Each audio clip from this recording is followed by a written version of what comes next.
सत्यकिला पक्षरु आपणଙ୍କୁ स्वागत। नवनियुक्त रेमुणा ब्लॉक सभापति अभिमन्यु दिंडा और रेमुणा टाउन सभापति आइसन खान को स्थानीय एक कल्याण मंडप दल पक्षरु एक उत्सव भव्य संबर्धना दिया। रेमुणार पूर्वतन विधायक सुधांशु शेखर परिडा पौराहित्य आयोजित उत्सव मुख्य अतिथि भाव स्थानीय एनएसी अध्यक्षा तनुजागिरी, सम्मानित अतिथि भाव रेमुणा ब्लॉक भाइस चेयरमैन सुमति बेहेरा, बिजु जनता दलर महिला ब्लॉक कमिटी अध्यक्षा संयुक्ता राउत और अवसर प्राप्त प्राध्यापक प्रशांत बराड़ प्रमुख नूतन भाव मनोनीत सभापति अतीतर कार्य दक्षता और दल प्रति थिबा आनुगत्य संपर्क उल्लेख करी आगामी दिन में उभय नेतृत्व में दल अधिक शक्तिशाली हेबो बोली उल्लेख करथिले।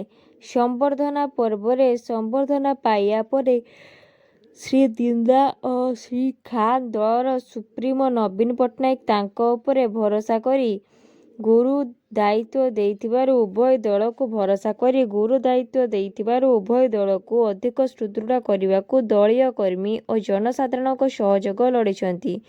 दलर नेता सुधांशु शेखर परिडा और जिला सभापति मार्गदर्शन रे संगठन को मजबूत कराजिबो बोली कहिथिले।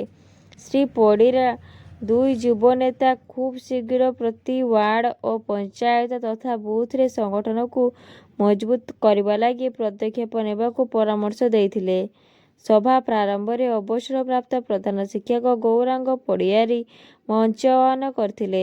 धन्यवाद करथिले युव नेता प्रफुल्ल मंडल। रेमुणा निर्वाचन मंडली संगठन को सुदृढ़ करने पाई नूतन भाव रे